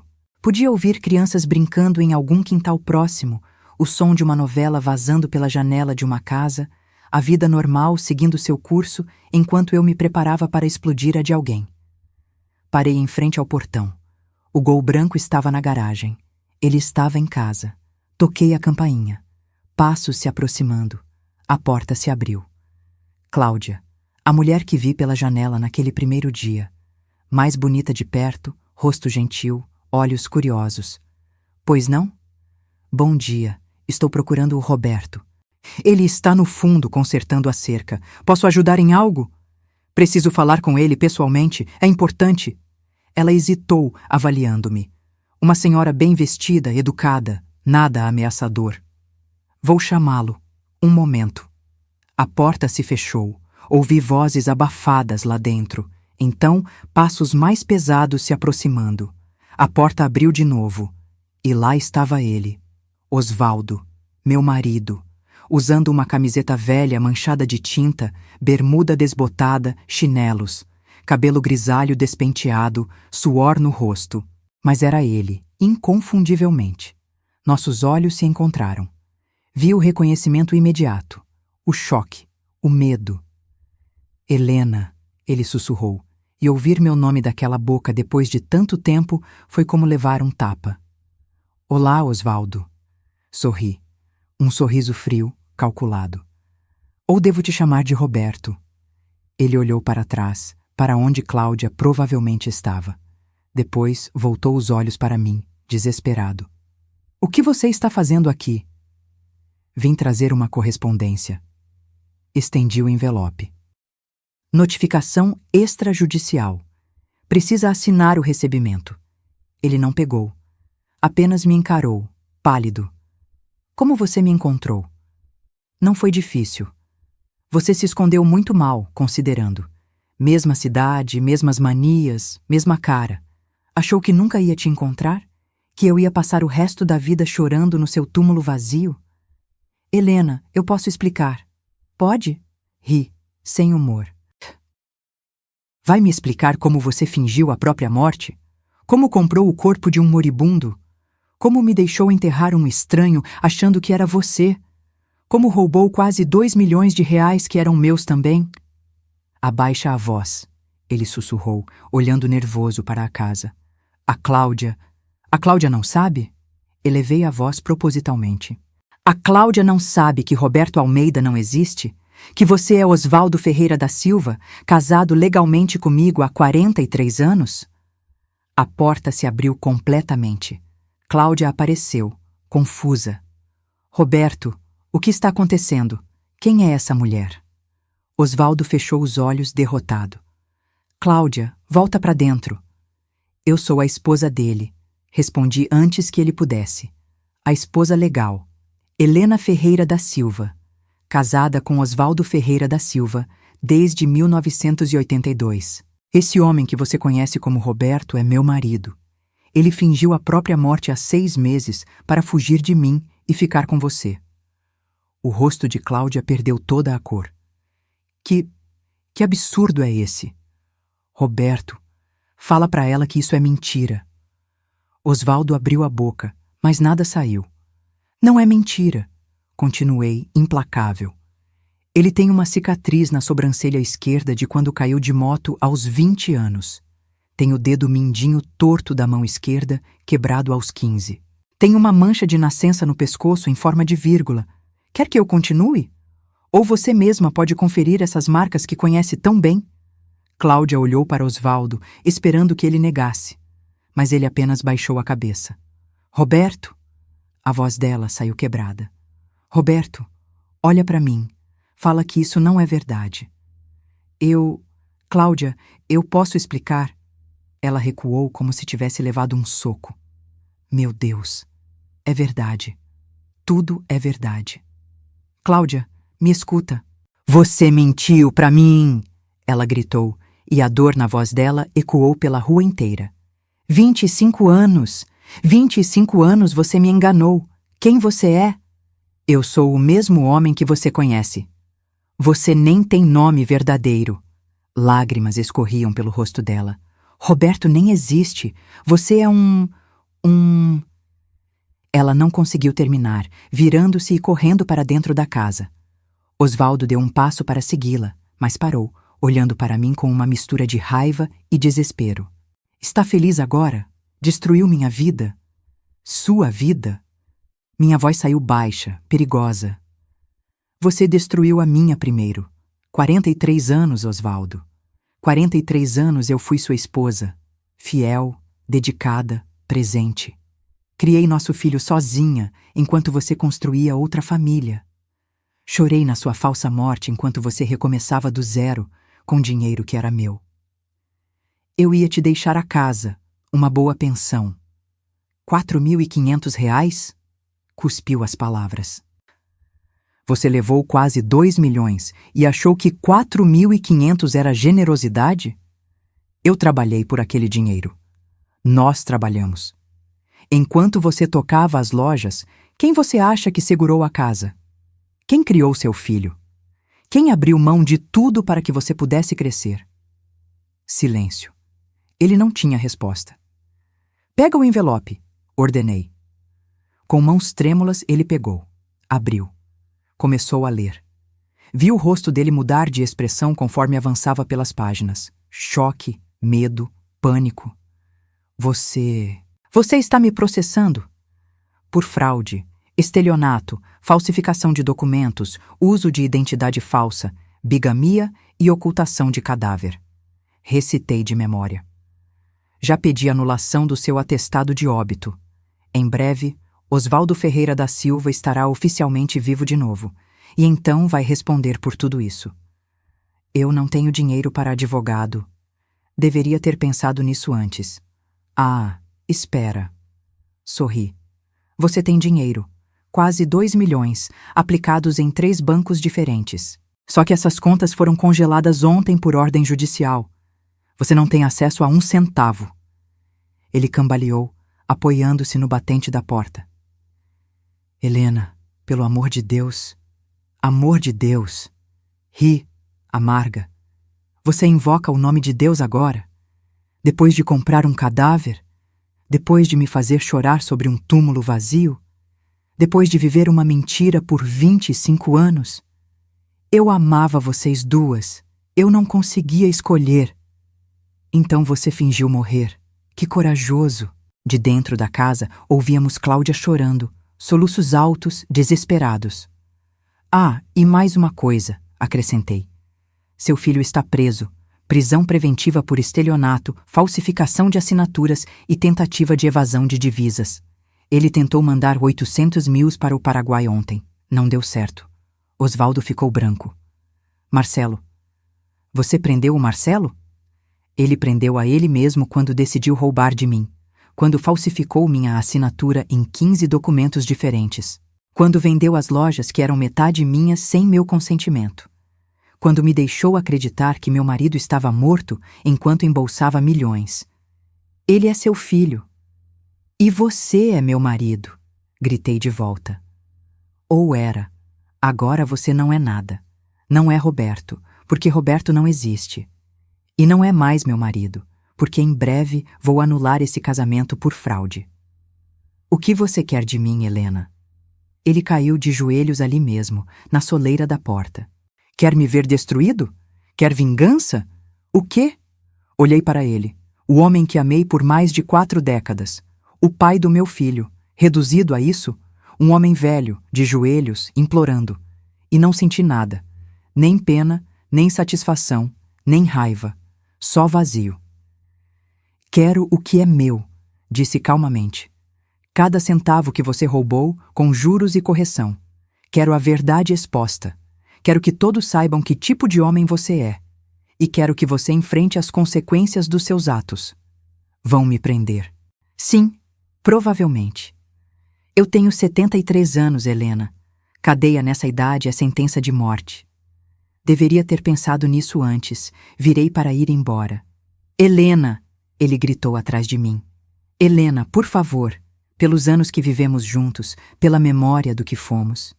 Parei, olhei para trás. A memória do que fomos.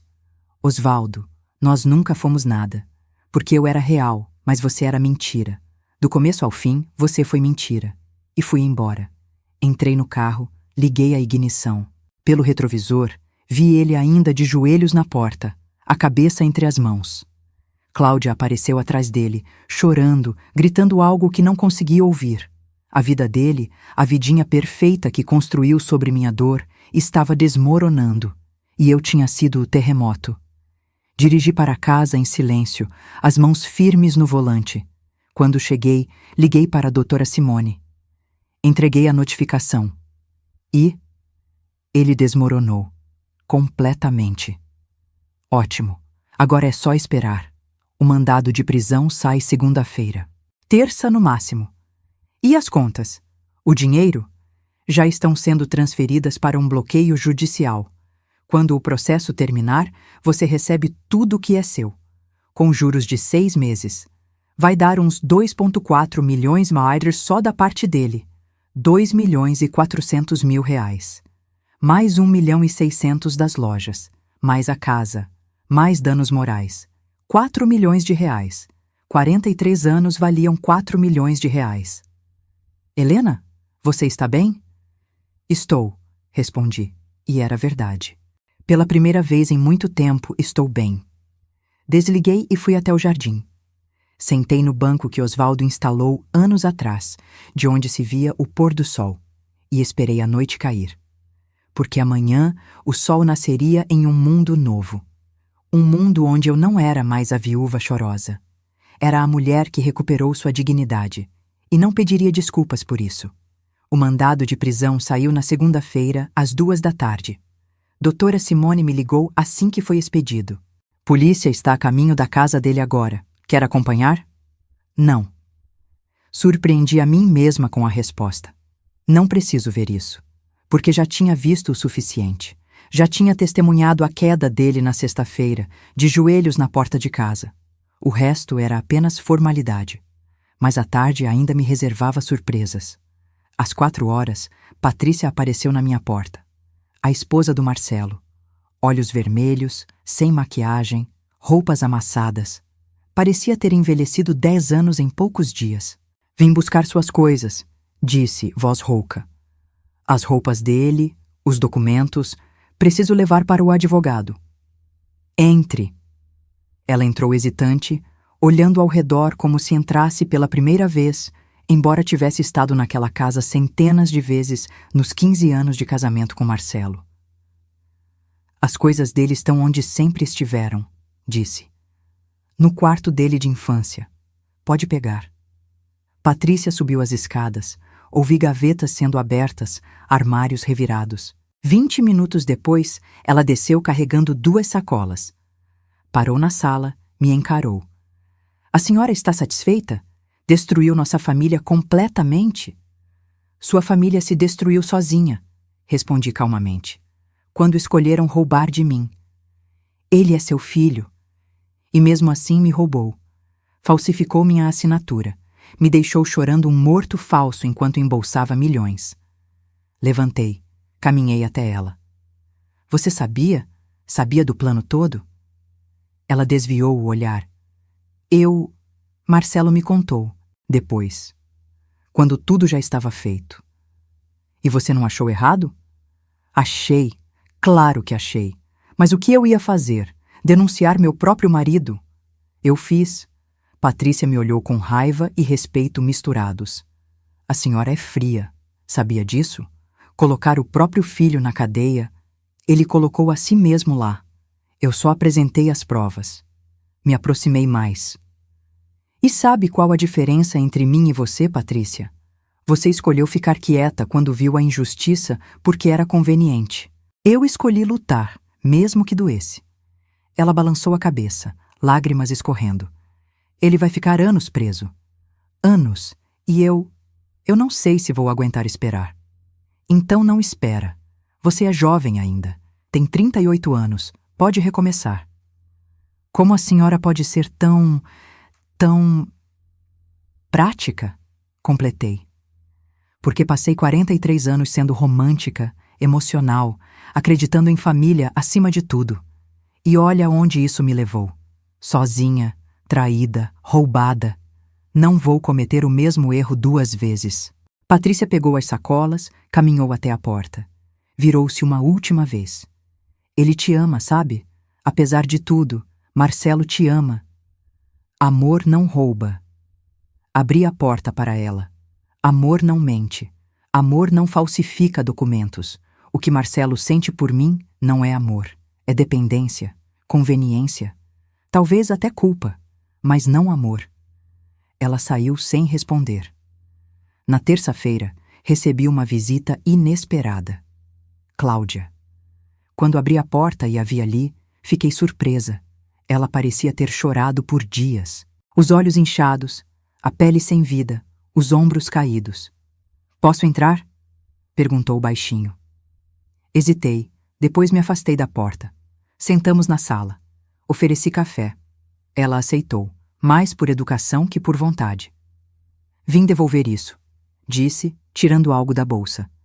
Era uma aliança, dourada, simples. A aliança de casamento dele comigo. Ou melhor, do Roberto. Ela riu amargo. Nem sei mais como chamá-lo. Osvaldo, disse. O nome dele é Osvaldo Ferreira da Silva. Osvaldo. Ela testou o nome na língua como se fosse estranho. 25 anos e eu nem sabia o nome verdadeiro dele. Silêncio pesado entre nós. Por que você veio aqui? Perguntei. Porque preciso entender. Ela me encarou, desesperada. Preciso entender como alguém faz isso. Como alguém constrói uma vida inteira em cima de mentira. Como ele olhava nos meus olhos todos os dias e mentia. Se você descobrir, me conta, respondi. Porque eu também não entendo. Ele foi preso ontem. Você sabia? Sabia. Vieram 2 policiais. Na frente dos vizinhos, dos netos, as crianças choraram. Achavam que o vovô tinha feito algo terrível. E tinha. Eu sei. Ela limpou as lágrimas. Mas eles não entendem. Para eles, ele era só o vovô que consertava bicicletas e comprava sorvete. Senti uma pontada de algo. Não pena por Osvaldo, mas pelas crianças. Elas eram inocentes nisso tudo. Quanto você sabia? Perguntei. Sobre a vida dele antes de te conhecer? Ele disse que era viúvo, que a esposa tinha morrido de câncer, que ele tinha um filho com quem não se falava mais. Ela soltou um riso sem humor. Até isso era mentira. O filho dele te conhece. Estava envolvido na farsa toda. Estava. E agora está preso também. Cláudia assentiu, processando. A casa onde moramos está no meu nome. Comprei antes de conhecer ele, com dinheiro da minha primeira herança, quando minha mãe morreu. Pelo menos isso é meu. E o dinheiro dele? As economias? Bloqueadas. Não posso acessar nada, nem para pagar advogado para ele.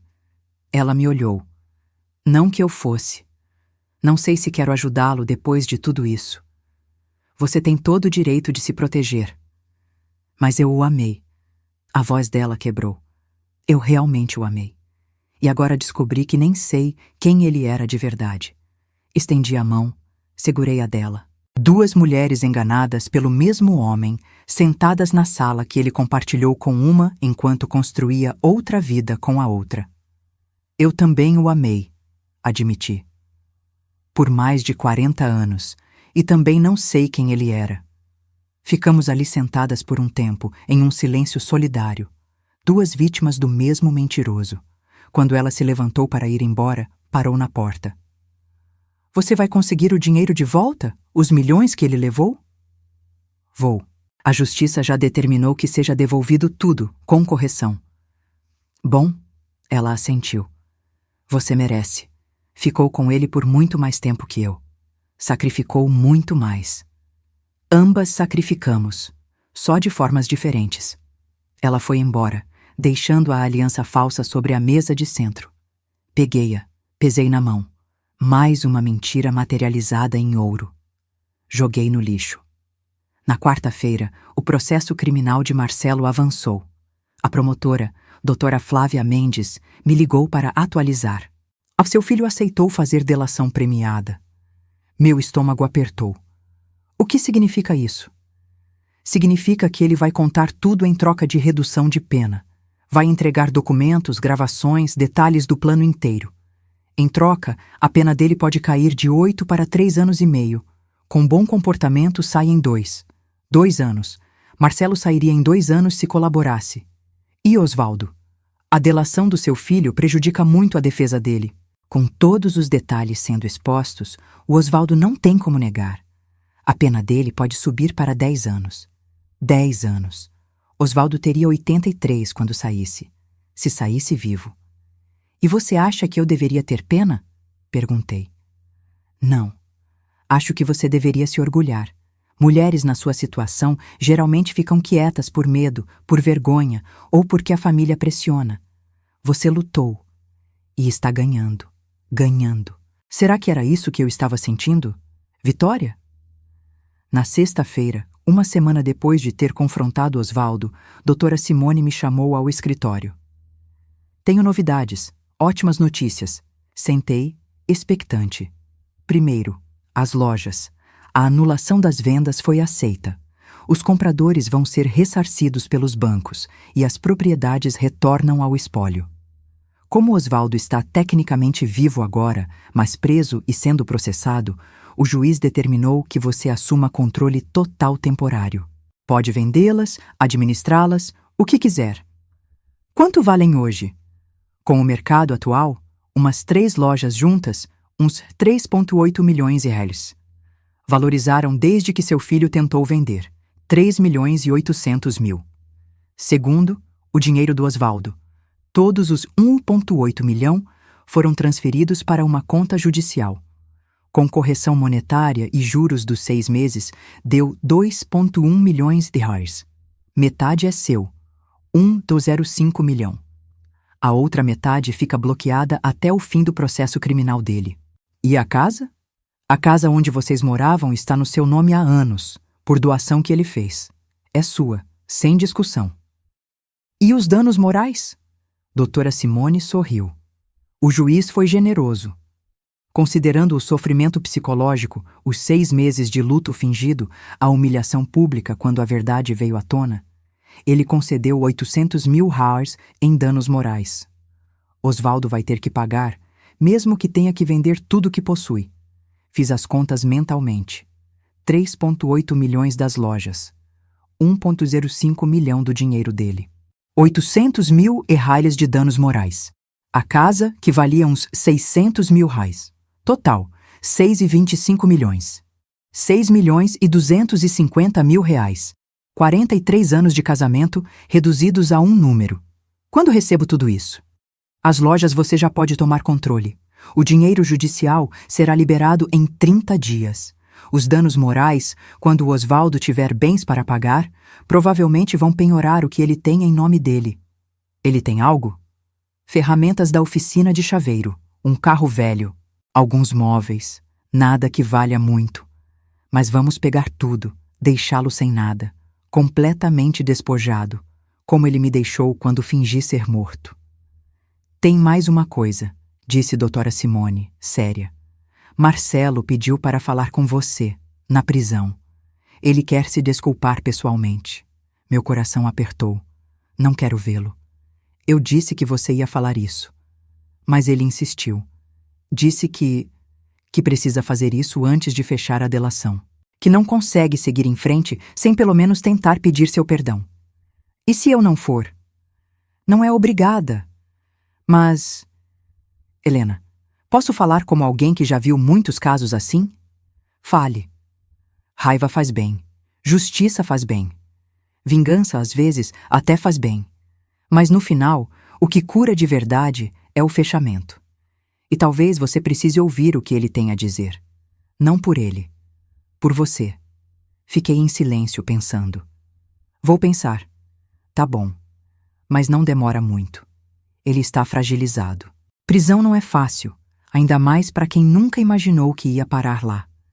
Saí do escritório com a cabeça pesada. 6 milhões, meu filho na prisão, meu marido preso, minha vida virada do avesso. Mas pela primeira vez, eu tinha controle, tinha poder, tinha escolha. E agora precisava decidir. Que tipo de mulher eu queria ser daqui para frente?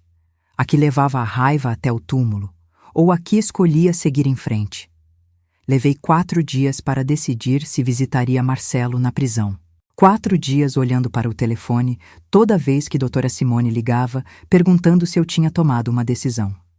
4 dias revirando memórias.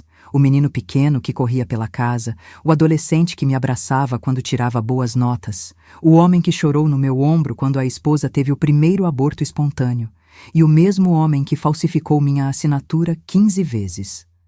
Na quinta-feira de manhã, finalmente liguei para a doutora Simone. Vou, hoje à tarde. Quer que eu vá com você? Não, preciso fazer isso sozinha. A penitenciária regional ficava a 40 minutos da cidade. Um prédio cinza, cercado de muros altos e arame farpado. Estacionei no visitante, passei pela revista, troquei minha bolsa por um número de plástico. Me levaram para uma sala pequena com uma mesa de metal e 2 cadeiras. Paredes descascadas, cheiro de desinfetante barato. Uma janela pequena com grades deixava entrar um fio de luz. Esperei. 10 minutos depois, a porta se abriu. E lá estava ele. Marcelo tinha emagrecido. O uniforme laranja ficava largo no corpo. A barba tinha crescido, desalinhada, olheiras profundas, mas foi o olhar que me partiu. Vazio, derrotado, sem aquele brilho de confiança que sempre teve. Sentou na cadeira de frente para mim, mãos trêmulas sobre a mesa. Mãe, a voz saiu quebrada. Você veio. Vim. Silêncio constrangedor. Ele mexia nas mãos nervosamente, sem saber por onde começar. Eu não sei o que dizer. Passei uma semana pensando no que falar e agora não tenho palavras. Então escuta. Minha voz saiu firme. Eu vim aqui porque a doutora Simone disse que você precisa de fechamento antes da delação. Mas eu preciso que você entenda uma coisa. Não vim aqui para te perdoar. Vi a dor cruzar o rosto dele. Eu sei que estraguei tudo. Sei que não mereço perdão. Mas, mãe, eu preciso que você saiba que eu nunca quis te machucar. Nunca. Mas machucou. Profundamente. Eu sei. Lágrimas começaram a cair. Todo dia aqui dentro eu penso nisso. Penso em como você deve ter se sentido quando descobriu. A traição, não só do papai, mas minha também. E eu me odeio por isso, mãe. Me odeio tanto. Ódio de si mesmo não muda o que você fez. Eu sei, mas eu preciso que você entenda o contexto. Quando o papai me procurou com aquele plano insano, eu tinha acabado de descobrir as dívidas. 800 mil reais, mãe. As lojas estavam afundando. Se a senhora pedisse divórcio e levasse metade, não ia sobrar nada. As lojas iam fechar, os funcionários iam ser demitidos, tudo que o papai construiu ia Tudo que nós construímos, corrigi. Eu estava lá, Marcelo, em cada decisão, em cada sacrifício. Eu abri mão da minha carreira de costureira para cuidar de você enquanto seu pai construía o negócio. Eu era sócia nisso também, mesmo que não estivesse no papel. Ele abaixou a cabeça envergonhado. Você tem razão. Eu fui egoísta. Pensei só no patrimônio, no dinheiro, no futuro que eu tinha planejado. E no processo, esqueci que você é minha mãe, que me deu tudo, que merecia respeito acima de qualquer coisa. E mesmo sabendo disso tudo, você falsificou minha assinatura. 15 vezes. Eu estava desesperado. As dívidas estavam crescendo, os credores ameaçando processar, eu precisava vender as lojas rápido. Então deveria ter me contado a verdade. Bati na mesa, fazendo-o pular. Deveria ter chegado para mim e dito: Mãe, o papai não morreu, ele fugiu e deixou um monte de dívidas. Preciso da sua ajuda para resolver isso. Eu teria ajudado, Marcelo. Teria assinado o que fosse preciso, teria trabalhado junto com você para salvar o negócio. Mas a verdade era horrível demais. O papai tinha fingido a própria morte, tinha comprado um cadáver, eu estava envolvido. Como eu ia contar isso? Com coragem, com honestidade. 2 coisas que aparentemente não correm na nossa família. Marcelo soluçou, cobrindo o rosto com as mãos. Eu estraguei tudo.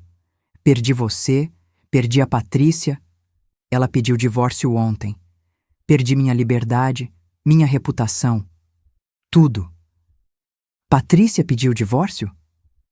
Disse que não pode esperar 2 ou 3 anos por alguém que ela nem sabe mais quem é. Que vai recomeçar, encontrar alguém honesto. Ele riu amargo. Não culpo ela.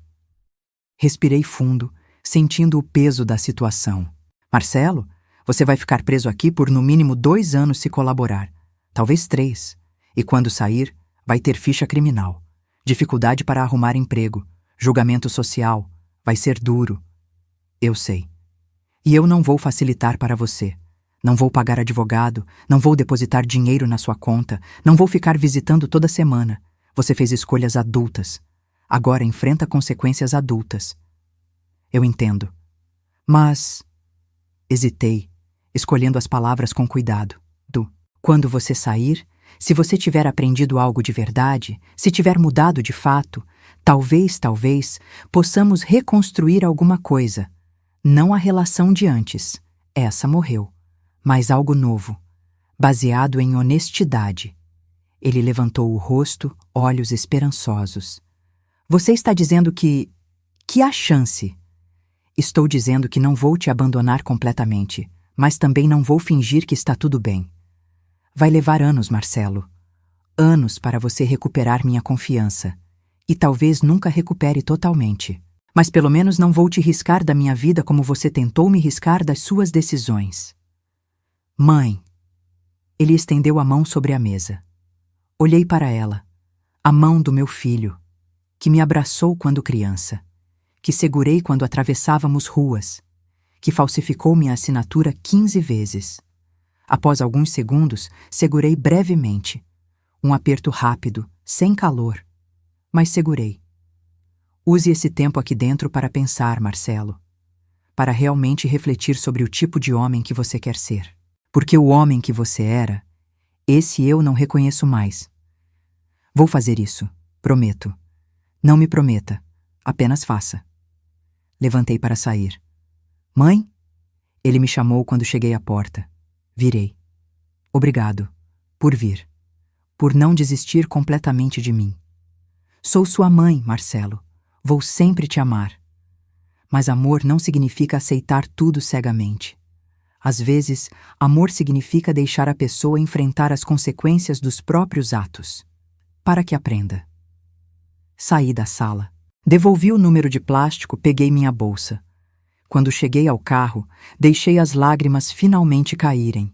Chorei pelo filho que perdi, pelo homem que ele poderia ter sido, pela relação que nunca mais seria a mesma. Mas também chorei de alívio, porque tinha feito a coisa certa, mesmo doendo. 3 meses depois. Sentada na primeira classe do voo para Lisboa, com uma taça de vinho branco na mão, olhei pela janela enquanto o Brasil ficava para trás. Ao meu lado, Carmen e Beatriz, minhas amigas de infância, riam de alguma coisa no tablet. Estávamos indo para um cruzeiro de 25 dias pelo Mediterrâneo. Espanha, Itália, Grécia, Turquia. Todos os lugares que Osvaldo sempre prometeu me levar e nunca levou. Agora eu ia, sozinha. Bem, com minhas amigas, mas sem depender de homem nenhum. As lojas tinham sido vendidas por 3,9 milhões de reais. Investi metade em aplicações seguras que me davam 15 mil reais por mês de renda passiva. A outra metade separei para projetos. O primeiro projeto, doei 300 mil reais para uma ONG que ajudava mulheres vítimas de violência patrimonial e financeira. Mulheres como eu, que tinham sido roubadas, enganadas, manipuladas por familiares. O segundo projeto, comprei um pequeno ateliê no centro e voltei a costurar. Não porque precisava do dinheiro, mas porque tinha sido minha paixão antes de abrir mão dela para ser só esposa e mãe. Agora, aos 69 anos, estava resgatando quem eu era antes de tudo isso. Osvaldo tinha sido condenado a 8 anos de prisão. Com a delação do Marcelo, não conseguiu reduzir nem um dia. Estava cumprindo pena em regime fechado. Cláudia não visitava mais. Os netos nem sabiam direito onde ele estava. A família inventou que ele tinha se mudado para longe. Marcelo cumpria sua pena em regime semiaberto desde o mês passado, por bom comportamento. Trabalhava numa marcenaria dentro da prisão, ganhando um salário mínimo. Patrícia tinha se divorciado e já estava namorando outra pessoa, segundo me contaram. Eu o visitava uma vez por mês. Conversas curtas, ainda tensas, mas ele estava diferente, mais humilde, mais consciente. Talvez a prisão estivesse realmente mudando algo nele, ou talvez fosse só impressão minha. O tempo diria. Helena, você está bem? Carmen me cutucou. Ficou quieta de repente.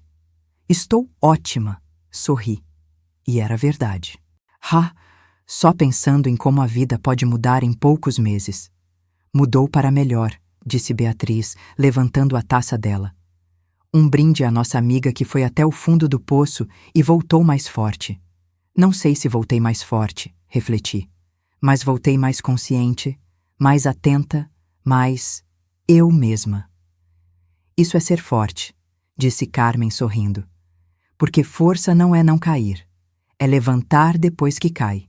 Brindamos. O avião decolou, e enquanto subíamos acima das nuvens, pensei em tudo que tinha perdido e tudo que tinha ganhado. Perdi a inocência, a capacidade de confiar cegamente, a fantasia de que família era sagrada por definição, mas ganhei autoconhecimento, independência, a certeza de que podia sobreviver ao pior e ainda assim escolher viver, não apenas existir. 6 meses depois do cruzeiro. Era uma manhã de sábado quando recebi a ligação. Helena, é a doutora Simone. Bom dia. Aconteceu algo? Osvaldo. Ele teve um infarto na prisão ontem. Estava na enfermaria. Não resistiu. O telefone quase escorregou da minha mão. Ele morreu? Sim, de verdade dessa vez. O corpo está sendo liberado para a família. Como vocês tecnicamente ainda eram casados, você é a responsável legal. Osvaldo estava morto. Dessa vez, de verdade. Senti nada. Nem tristeza, nem alívio, nem raiva. Apenas um vazio distante. O que preciso fazer? Precisa decidir sobre o funeral. Se quer enterrá-lo, cremar, onde? Pensei no jazigo de mármore italiano que custou 89 mil reais, onde estava enterrado um desconhecido. Crema ele e joga as cinzas no mar, sem cerimônia. Tem certeza? Absoluta. Ele já teve um funeral. Um bem caro, aliás. Não vai ter outro. E o Marcelo? Ele já foi notificado. Está pedindo para ir ao funeral. Não tem funeral. Ele pode se despedir das cinzas depois, se quiser. Mas não vou fazer espetáculo. Não de novo. Desliguei e fiquei sentada em silêncio na varanda do meu ateliê. Osvaldo estava morto. O homem que amei por 43 anos. O homem que me traiu por 25. O homem que fingiu a própria morte para me abandonar. Agora estava realmente morto. E eu sentia paz. Porque não devia mais nada a ele. Nem amor, nem ódio, nem perdão. Ele era apenas parte do meu passado agora. Uma parte dolorosa que me ensinou lições valiosas. 1 ano depois de tudo ter começado. Estava no ateliê, costurando um vestido de noiva para a filha de uma cliente, quando Marcelo apareceu na porta. Tinha saído da prisão há 3 semanas, em liberdade condicional. Estava mais magro, cabelos cortados curtos, uma barba bem feita. Usava roupas simples, jeans e camisa branca. Mãe, posso entrar? Pode. Ele entrou devagar, olhando ao redor. O ateliê era pequeno, mas aconchegante. Manequins com tecidos, máquinas de costura, rolos de linha colorida.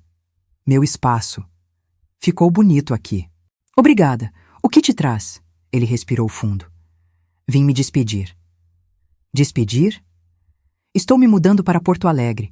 Consegui emprego numa marcenaria lá. É recomeço total, longe de tudo, de todos, onde ninguém conhece minha história. Entendo. E antes de ir, eu precisava te agradecer. Agradecer? Por não ter desistido de mim, por ter me visitado na prisão, mesmo quando eu não merecia. Por ter vindo no enterro das cinzas do papai comigo. Por ter me dado essa última chance de ser alguém melhor. Coloquei a costura de lado, levantei. Marcelo, eu não te dei chance nenhuma. Você que está construindo isso, com trabalho, com escolhas diferentes, com humildade. Isso é todo mérito seu. Mesmo assim, você poderia ter me abandonado completamente, e não abandonou. Porque sou sua mãe. E mães não abandonam, mas também não acobertam. Essa foi minha maior lição esse ano. Amor verdadeiro é deixar a pessoa enfrentar as consequências e crescer com elas. Ele assentiu, olhos marejados. Vou fazer dar certo em Porto Alegre. Vou reconstruir minha vida do zero. E um dia, vou te fazer se orgulhar de mim de novo. Já estou orgulhosa do homem que você está tentando ser. Ele se aproximou, hesitante. Abri os braços e, pela primeira vez em mais de 1 ano, abracei meu filho de verdade. Não um abraço protocolar, mas um abraço de mãe. Quando ele saiu, levando apenas uma mala e um futuro incerto, fiquei na porta do ateliê vendo-o partir. E percebi que tinha conseguido algo raro. Tinha transformado dor em crescimento, traição em sabedoria, perda em recomeço. Hoje, 2 anos depois de ter visto Osvaldo vivo naquele supermercado, acordo todos os dias na minha casa, vou para meu ateliê, costuro minhas peças, tomo café com minhas amigas. Tenho 15 mil reais de renda passiva por mês. Meu ateliê fatura outros 8 mil reais. Não preciso de nada nem de ninguém. Marcelo me liga toda semana de Porto Alegre. Está namorando uma moça de lá, honesta, trabalhadora. Diz que um dia quer me apresentar ela. Talvez eu vá, ou talvez peça para virem aqui. Não visitei o túmulo vazio de Osvaldo, desde que descobri a verdade. Mandei colocar uma placa simples. Aqui jaz um desconhecido, que encontre paz. Porque aquele túmulo nunca foi do meu marido. Foi da minha inocência. E essa, sim, merecia descansar em paz. Às vezes, quando estou costurando, penso em tudo o que aconteceu. E me pergunto, valeu a pena? Destruir minha família, colocar meu filho na prisão, expor publicamente toda aquela dor? E a resposta é sempre a mesma. Sim, porque aprendi que dignidade não se negocia, que respeito não se implora, que amor próprio vale mais que qualquer laço familiar baseado em mentira. Aprendi que nunca é tarde para exigir justiça, que 70 anos não significa que você tem que aceitar tudo calada, que idade traz sabedoria, mas também coragem, e principalmente, aprendi que a melhor vingança não é destruir quem te machucou, é reconstruir você mesma, mais forte, mais livre, mais você do que nunca, Se esta história tocou seu coração, deixe nos comentários de onde você está assistindo e o que mais te impactou nessa jornada. Cada história que compartilho aqui é um lembrete de que nunca é tarde para exigir o respeito que merecemos. Curta este vídeo se você acredita que dignidade não tem idade. E se inscreva no canal para continuar acompanhando histórias reais de superação, justiça e recomeços. Porque no final, não importa quantos anos você tem ou quanto tempo perdeu vivendo uma mentira. O que importa é a coragem de acordar um dia e dizer: daqui para frente eu escolho a verdade. Eu escolho a mim mesma. E essa escolha, meus amigos, essa escolha muda tudo. Fim.